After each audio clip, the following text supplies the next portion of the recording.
I want to welcome you wherever you're signing on from. I am signing on from Colorado. So, greetings from Colorado. Today's webinar is called Heart to Heart. And the focus of the webinar today is how to build secure attachments in your children. I think the thing that I would really want you to know about me is that I'm a passionate family person. I'm a passionate parent. And I want you to understand that I've made a lot of mistakes along the way. And so I know exactly where you guys are coming from. This seminar is something that I was lacking when I raised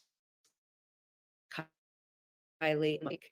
And both of my children suffered because I didn't understand about how to build emotional connection with my kids and emotional attachment.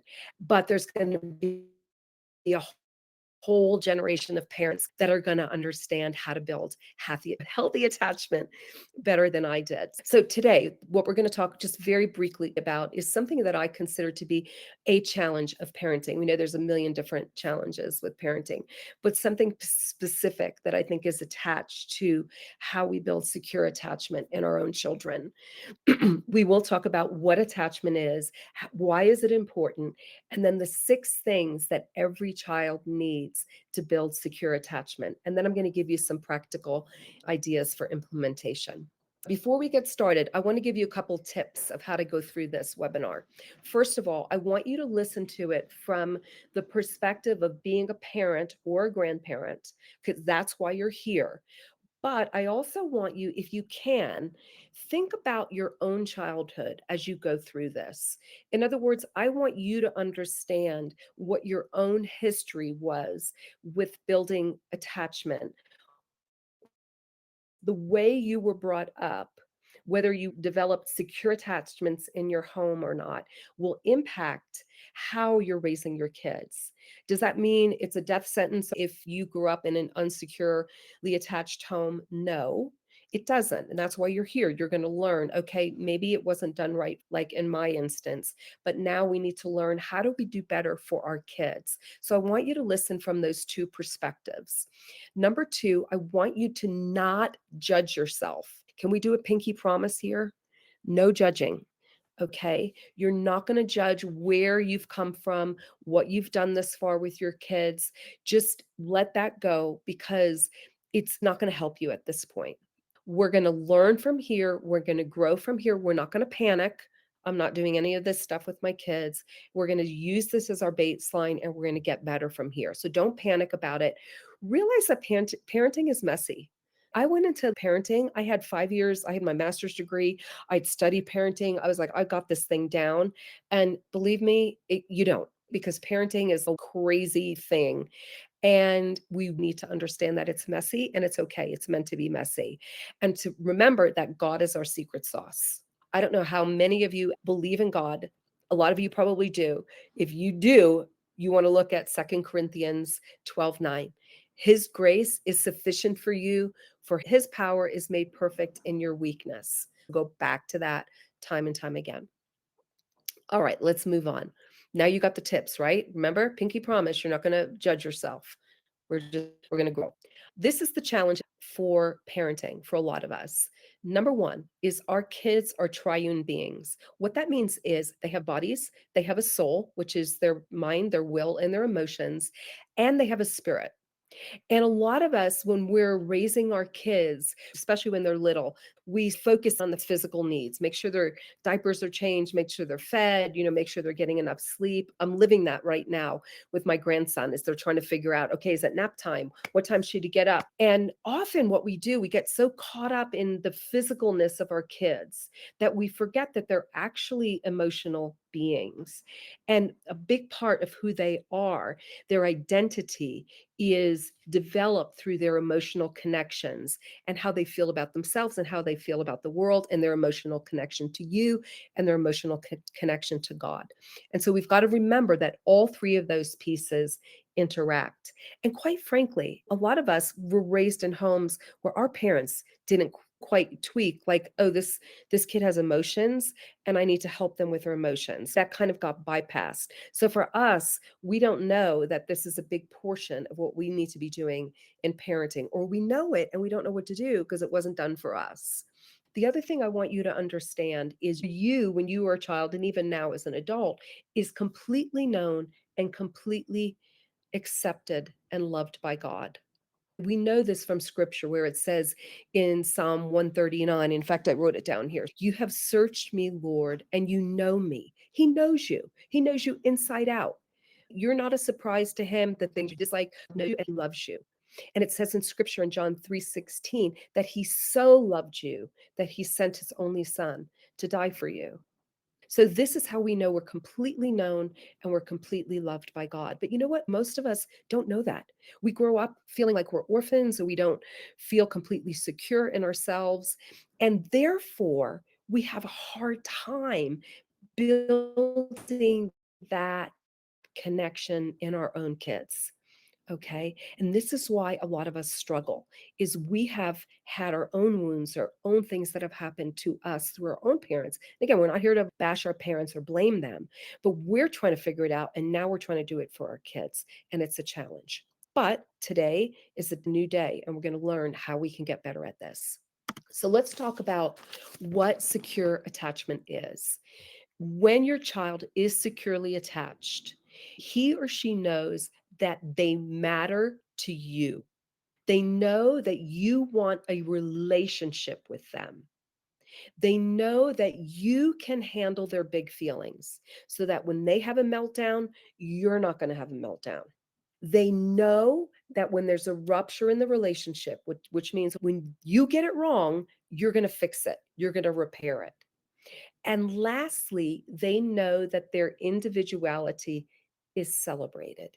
In other words, you're trying to come into agreement with how God created your kid to be, not how you envision what you want them to be, like your dreams. You want them to be an athlete, you want them to be a scholar, you want them to play piano, or whatever it is. But no, their individuality is celebrated. Those are all the things that come into a securely attached child. So again, you're thinking about this for your children, you're thinking about it for yourself. Do you think you grew up in a home where you felt like your parents really wanted to know you, that they got you, that they could handle your big feelings? If they got it wrong, they said sorry. So we're thinking about it again on both levels, guys. These are the things, according to Adam Young, and he is a Christian psychotherapist. These are the 6 things that children need to build secure attachment to you, to other people, and to God. Okay. So we're going to go through each one of these quickly, and then I'm going to give you some examples of what you can do to help facilitate those 6 things, and then we'll wrap up and we'll go for questions. The first thing is attunement. Attunement is when your child knows that you get what they're going through, their feelings. Your child needs to feel felt. In other words, if they're going through something, you get it. You attune to it. You understand it. You're reading the emotional state of your child. You're connecting to what they're feeling at their time. There's been a lot of research that has been done about this. There's a very famous study called the still face experiment. It's really interesting. Babies this young are extremely responsive to the emotions and the reactivity and the social interaction that they get from the world around. This is something we started studying 30, 40 years ago when people didn't think that infants could engage in social interaction. In this still face experiment, what the mother did was she sits down and she's playing with her baby who's about a year of age. I'm like a girl. Oh. And she gives a greeting to the baby gives a greeting back to her. Yeah. This baby starts pointing at different places in the world, and the mother's trying to engage her and play with her. They're working to coordinate their emotions and their intentions, what they want to do in the world. And that's really what the baby is used to. And then we ask the mother to not respond to the baby. The baby very quickly picks up on this. And then she uses all of her abilities to try and get the mother back. She smiles at the mother. She points because she's used to the mother looking where she points. The baby puts both hands up in front of her and says, "What's happening here?" She makes that screechy sound at the mother, like, "Come on, why aren't we doing this?" And they don't get the normal reaction. They react with negative emotions. They turn away. They feel the stress of it. They actually may lose control of their posture because of the stress that they're experiencing. Okay. Okay. I'm here. And what are you doing? Oh, yes. Oh, what a big girl. It's like the bad, and the ugly. The good is that normal stuff that goes on that we all do with our kids. The bad is when something bad happens, but the infant can overcome it. After all, when you stop the still face, the mother and the baby start to play again. The ugly is when you don't give the child any chance to get back to the good. There's no reparation, and they're stuck in that really ugly situation. What did you think about that? If you want to put something in the chat, you'd be really welcome to. The thing I want you to get out of that still face experiment is how important it is for parents to be able to attune and to connect to children emotionally. When parents go offline, when they disconnect from their children, distress happens. So, how do we attune to them? Well, first of all, we've got to notice and affirm the child's verbal and their nonverbal cues. In other words, not just what they're saying, but what you're seeing in their behavior and what you're seeing emotionally. Because kids under the age of 5, they're mainly communicating to you through their emotions. That's just the way their brain is operating. They're mainly functioning out of their limbic brain system. The language center, yes, it's emerging. Of course it is, as they start to learn words and all of that other stuff, but they're mainly communicating to you nonverbally. And so we've got to be attuning to what's going on. What is their body saying? What is their body language saying? And we want to address what we're seeing, not necessarily what they're saying, but what we could possibly think is going on inside of their mind. And that's called mindset. Let me give you an example. Let's say you've got a kid who falls off a bike and they come running to you, and you see that maybe they scraped their knee, but they haven't broken a bone. And you just say, "Oh, you're fine. You're fine. You're okay." Brush off the knee, put a band aid on it, and you're okay. What we haven't done when we do that is address the emotion that's going on, why they're crying. What do you think that might be if they fell off their bike? They're scared, right? They're afraid, they're shocked, they're hurt. As a parent, what we often want to do is just go, "You're fine, you're okay, let's move on." We want to make them okay. And we bypass what they might be going through emotionally.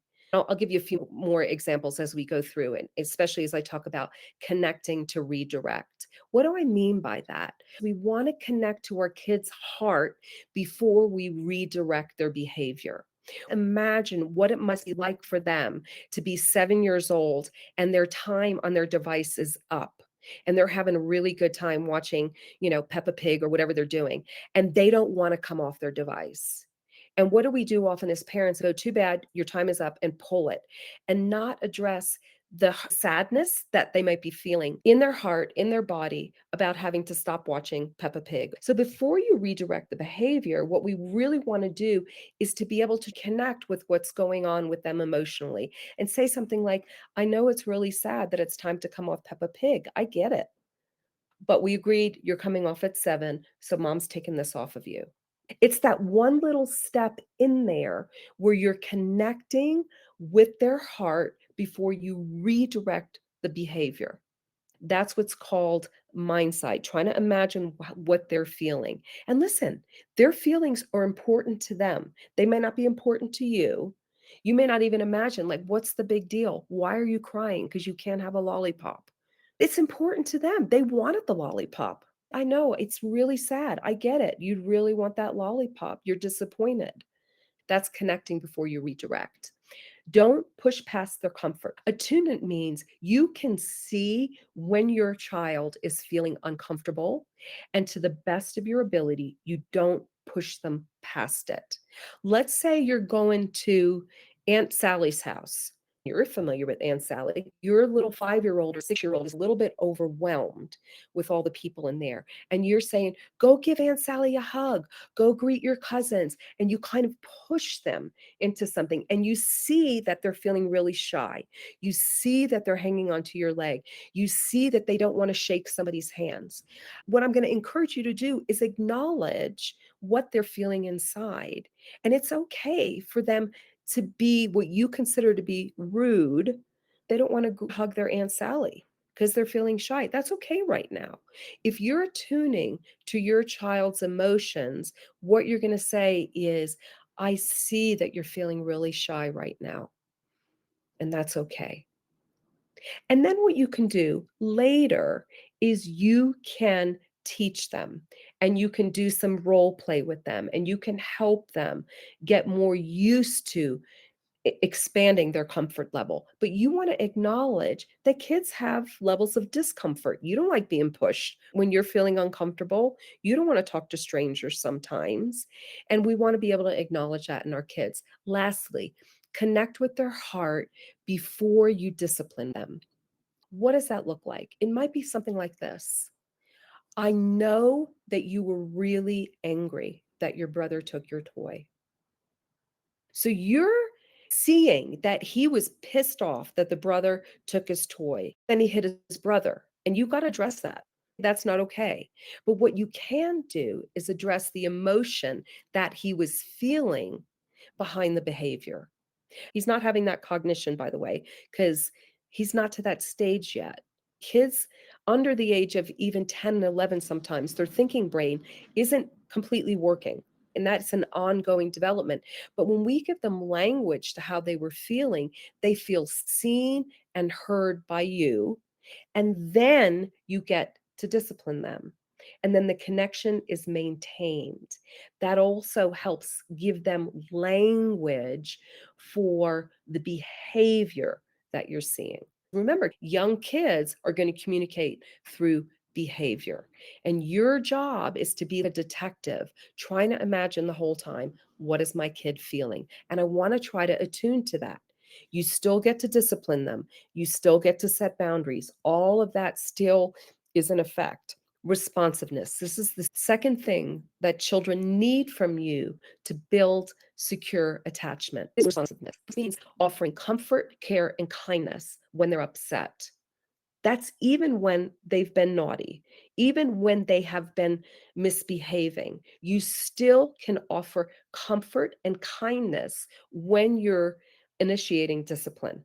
We want to be using verbal and nonverbal ability to respond. Sometimes something like a hug is more responsive or more in tune to what our kids need at the time than using words. We don't want to dismiss their experience. This is such a common thing that parents do because they want their kids to be okay. We want to say is, you're okay. Don't worry. You're going to be fine in this test. You studied. And we dismiss the fact that our teenager is really feeling a lot of anxiety about the exam or the tryout for the soccer team. And we just dismiss it and just think, well, you know what? If you don't make the team, that's fine. That'll give you more time for homework. No, no, no. We want to say, I get it. This is a big deal. This is really hard. You're feeling really scared about that. I am with you on that. So we want to be able to be responsive. And lastly, being responsive means being around and available. Now, I get it. A lot of you guys work, you're not around your kids all the time. I understand. But let's see what that could look like. How can we be responsive? Be available when they are.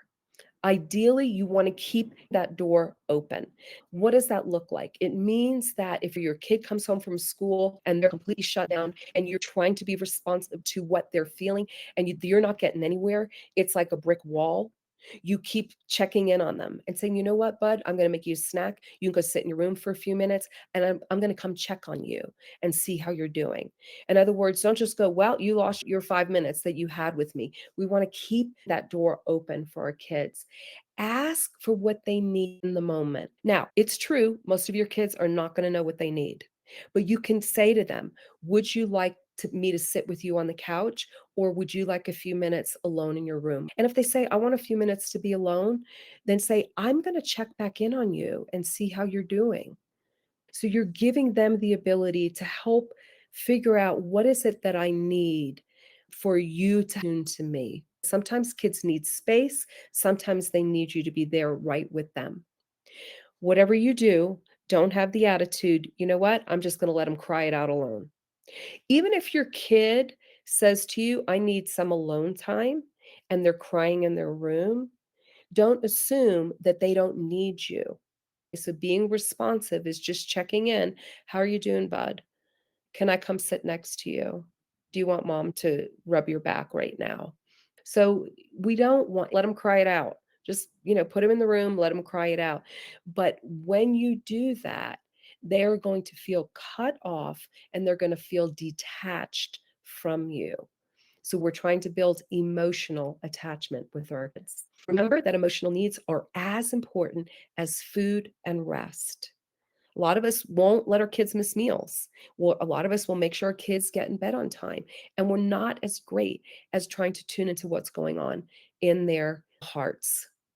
Lastly, it's okay, mom and dad, to take care of yourself first. So let's say you get home from work and you have had a rough day and you're on edge and you can see your kid's not doing well. He's either melting down or your daughter's sat in the corner or she's not greeting you. It's okay to say, I can see that you really want to talk to mom right now, or I can see that you need me right now.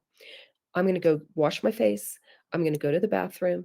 I'm going to get myself a drink of water because it's really important that I'm fully present for you. And even if you can't be ready for them at that time, it's okay to say, Mom needs 15 minutes to wind down, and then I am going to sit with you. So you want to model that for your kids. You don't need to be your kid's slave, but you do want to be able to model taking care of yourself first. That's how we're responsive. Let's move on. Engagement. Guys, this is the third thing that children need to build a secure attachment. It's exactly what it says it is. We need to be willing to know their heart. We need to be open to getting to know them. And we need to show an interest in their interest. This is not rocket science. But listen, a lot of us, because we're full up with work, we're doing a lot of different things, we're busy. And we feel like I really don't have time to engage with their interests. But listen, it's important, even if you do it for short amounts of time. How do we do it? Prioritize your meal time, prioritize your car time, prioritize your bedtime. Even your teenagers are going to sit on my bed right before I go and are going to engage with me. Or I know that we're going to have mealtime, and at mealtime in our house, we don't have devices and we chat. Or I know when I'm in the car, we have a rule that we're not on devices in our car. We're talking. And you might be like, oh my God, awkward. What would I say to my kids? You can figure that out. And if you need help with that, reach out to me. I can help you to figure out, how am I going to talk to my kids? It's important that you set aside time to engage. You might say Saturday morning, that's the time we all get together and we do yard work together and we get engaged with each other. By the way, engaging with kids that are a little bit older, it's easier to do if you're doing a shared activity, because it can be awkward. It's like you're sitting with your teenager and it's like, let's chat. And they're like, awkward, mom. What are we going to talk about? Whereas if you guys are raking leaves together or you're folding clothes together or you're doing something like that, it's easier to say, hey, I want to talk about something that is concerning me or something that's on your heart. Younger kids, engagement with them means play. And I get it. It's not that fun playing with trains. Almost a tank engine. There's a lot of that. But listen, we're doing that because this is how our kids know that we care about them. And believe me, it's not a long amount of time that matters. It's the fact that we're doing it. Get really good at asking open ended questions. Don't do the how was your day? Good. Did you have a good day? No. Just say, hey, what was the funniest thing that happened at school today? What was the scariest thing that happened? Who made you laugh today? Any kind of open-ended question is going to help you engage with your kid.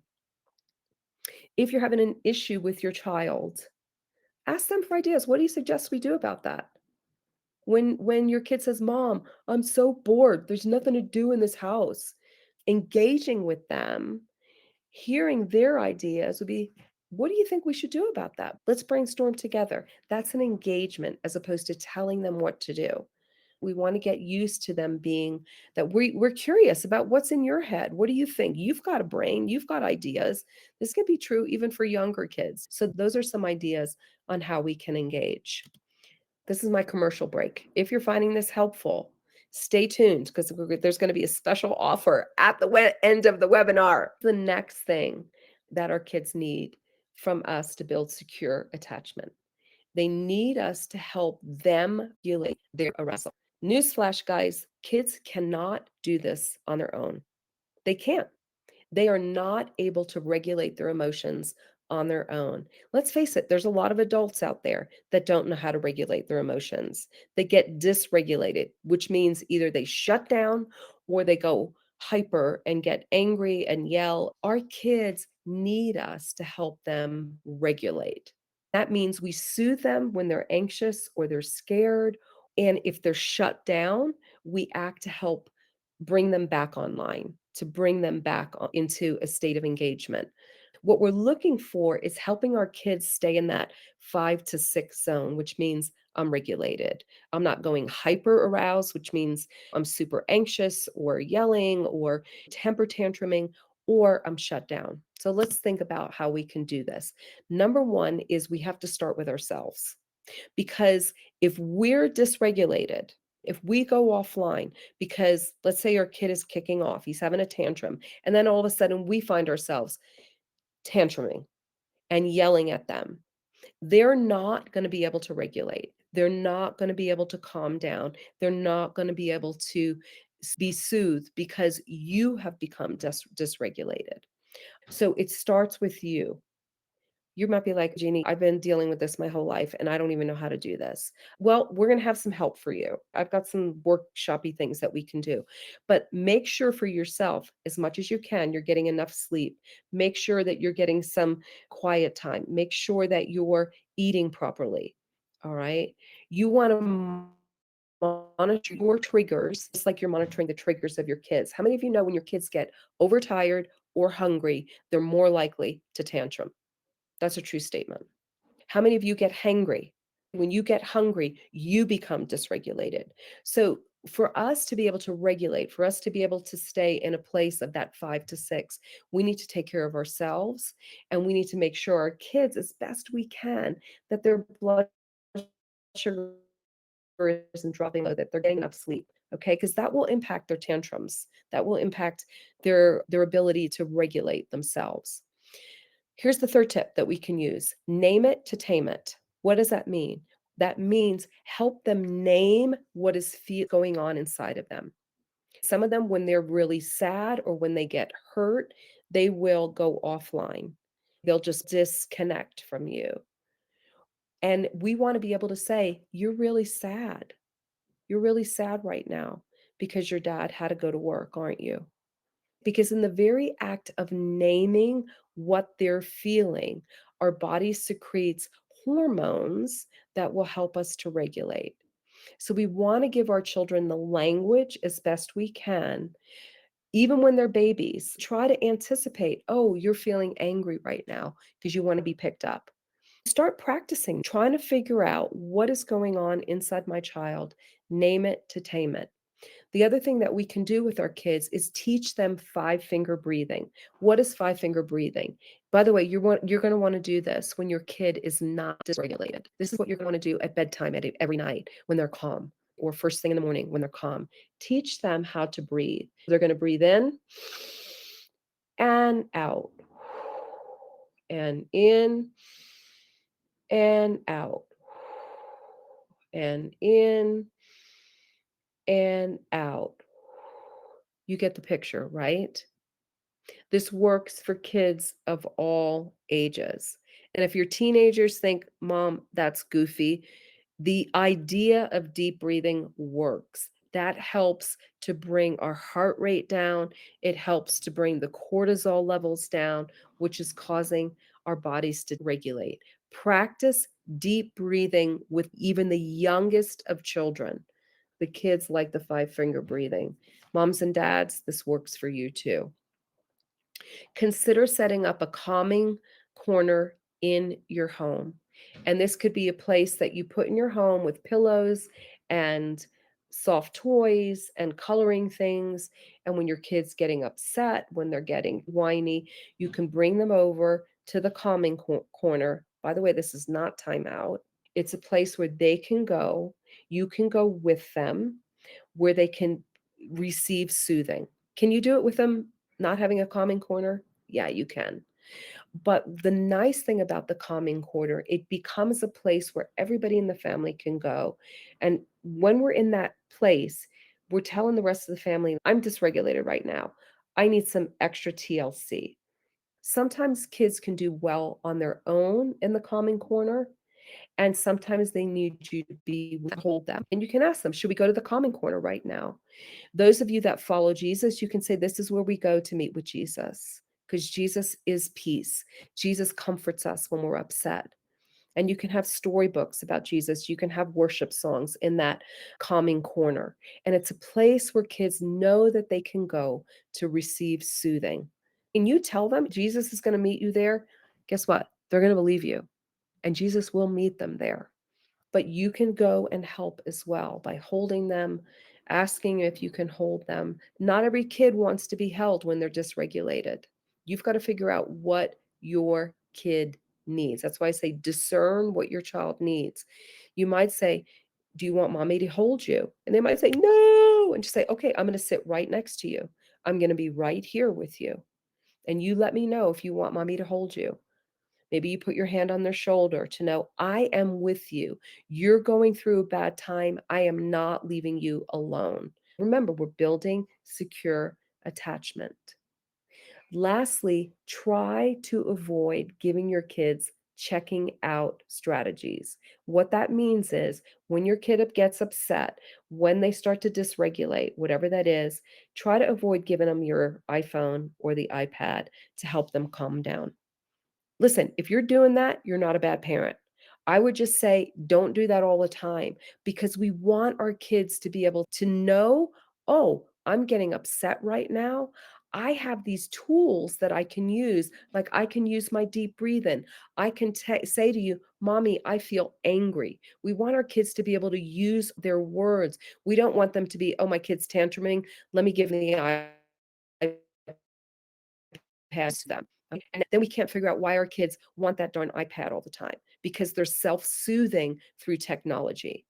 This is the fifth thing that our kids need from us. We need to be able to allow them to have big feelings. So, in other words, that means we need to be able to stay calm when they're having a meltdown, when they're having big feelings, like they're really sad, they're crying a lot, or they're angry, or they're fearful. I don't know if any of you grew up in a home where you were told you're not allowed to be angry. Leave the table, and when you feel happier, you're allowed to come back to the table. Like mad feelings, sad feelings are not allowed in our home. That's not okay, guys, because feelings are the way our kids communicate to us. So when we try to shut down these big feelings that they're having, they have no way to be able to tell us what's going on. So we want to welcome that. And we want to teach them how to express their feelings. We don't want to have a 22-year-old that's tantruming.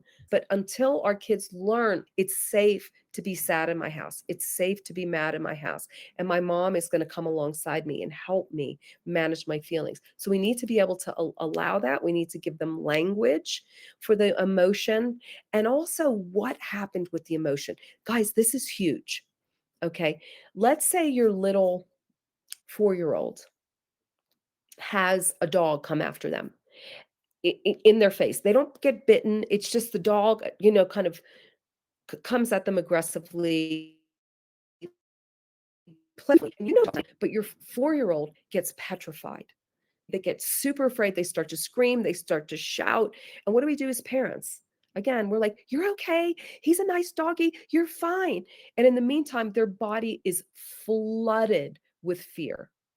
So rather than telling them they're okay, they're fine, we want to acknowledge that was really scary. That doggy came at you and made you afraid. What we're doing when we do that, guys, is we're giving them language for what happened. Otherwise, the emotion, that fear, they get stuck in that. And so they're 30 years old and they're still afraid of dogs because mom or dad wasn't there to help them process, to give them language for what was happening when that scary dog came at them. And so you rehearsing that and saying, yes, that dog came at you, didn't he?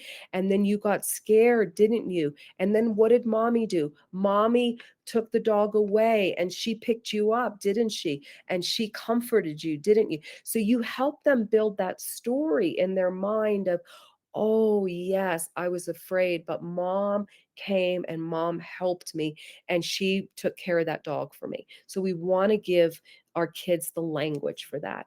And we also want to teach them problem solving skills. When they have big emotions, when they get very afraid, very sad, we want to be able to teach them that. And I don't have time to go through all of that. That's a big, big topic. And I'm running out of time. This is the last thing, guys, that our kids need from us. And remember, I want you to be listening. I'm just reminding you, did you get this when you were growing up?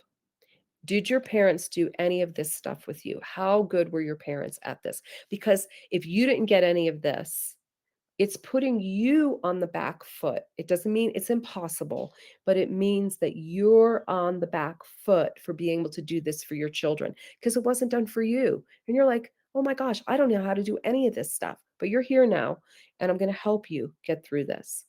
This last thing, guys, repair is the most important thing that you can do to build secure attachment in your kids. And that is when you make mistakes, you admit it. It's okay that you're going to make mistakes. You will make mistakes. Parenting is messy. You're going to get it wrong. Let's just face up to that. You're going to get it wrong. But you need to be willing to admit that you got it wrong and you need to be able to say sorry. You need to be able to acknowledge it and make it right. And we want to teach our kids to do the same. So let's see what does that look like? We want to say to our kid, hey, I'm really sorry. Mom just shouted at you when you were crying so hard. I am sorry I shouted at you. That's not what you needed from mom right then. You were upset, and I wanted to be able to be there for you. And mom lost her temper, and I shouted at you. Will you forgive me? I am so sorry. So we're asking for forgiveness. And if you are a Christian, if you follow Jesus, I would put in this next step. I would say, I'm going to ask Jesus to forgive me. Because what we want to do is teach our kids that Jesus is home base. When we get it wrong, we get to run to him, we get to say sorry. And the minute we say sorry, we are completely forgiven. Woo! That is the secret sauce right there, guys. And we want our kids to know that we want to run to Jesus when we get it wrong. So when I'm 6 and I get upset with my little sister and I bop her on the head and I hurt my little sister, I know as a 6-year-old, I can go to my sister and say, "I'm sorry, Sissy, for hitting you." And I can go to Jesus and say, "I'm sorry for hitting Sissy." And the minute I do that, Jesus forgives me. And it's that forgiveness that will set your child free from the pattern of that sinful behavior. And let's face it, hitting is sinful. So we want to model that for our kids. A lot of us are really good at making our kids say sorry. You say sorry to your sister, but we never connect them to Jesus. And Jesus is actually the one that's going to release them from guilt, shame, and blame. And we want to model that for our kids. We want to ask our kids for a do over when we get it wrong. You go back in and you say to her, "Oh my gosh, I am so sorry. First of all, that was inappropriate for me to yell at you like that. I am so sorry I jumped on you. Will you forgive me? Jesus, will you forgive me for shouting at? Let me do a do over. Let's do this over again. Can I help you find something to wear that you feel great in, that you feel cute in, that I don't have to feel fearful about you exposing yourself too much?" So, and acknowledge, I hurt your heart there. I embarrassed you. I shamed you, whatever that was. Acknowledge the emotion that you may have brought up in them and ask for a do over. And you want to guide your child through that process as much as possible. So, these are your final thoughts. We went through 6 things that your children need to build a secure emotional attachment. I suspect many of you did not have that in your growing up. And you might be feeling there. You might be just reeling, thinking, "Gosh darn it, my mom didn't do any of that for me, or my dad didn't do any of that for me." And what I want you to know, one of the best things that you can do for your children is to go through your own healing. Because you know what? The likelihood is if you didn't get that in your home, you are not securely attached. And I can tell you right now, this was an issue for me, and that's why it impacted my children. And that's why I want to help parents get their healing so that they can be advocates of secure attachment in their kids. So seek out your own emotional healing. Pray. Ask, say, "God, oh my gosh, I haven't been doing this and I want to get better at it." Know that you have an advocate in God and the Holy Spirit to help you. Teach your child what you learned here today. You can say, "I learned some things here that I can help you when you're having a meltdown, when you're having a hard time with your emotions. Mom wants to help you." And you can talk about that. Also, and lastly, don't your kids' physical and spiritual needs all impact the emotions. So if your kid's getting overtired, if they're not getting enough exercise, if they're not connected to God, if the only connection they have to God is once in a while you take them to Sunday school or church, they're not going to be able to connect and be soothed by the Lord. And that's a valid way for them to get soothing through you and through Jesus. I'm running out of time, but listen, I'm going to stay on this call, by the way, if you have questions. So I wanted to wrap up in an hour. The webinar will be finished an hour, but if you have questions, I want to be able to stay and as much as I can answer them. But I want to tell you next steps for you. This was a whistle stop tour on attachment. If you're like, "I want more," I'm going to have another free webinar on September 14th, and we're going to talk about discipline. And discipline obviously overlaps with attachment because we want to be able to discipline our kids in a way that helps them also feel securely attached to us. And so we're going to be doing that on September 14th at 8 p.m. Same sort of thing. The cost is free for that. Next thing to offer is for those of you that are going, "Holy moly, I am realizing that I was brought up in an insecurely attached home, and I really want to get some help for that." If you want one-on-one counseling, if you want your own personal healing journey, I do that work. If you want some coaching or something like that, we can do a 4-pack at a reduced rate. And so just reach out for me, and that's another option that you have.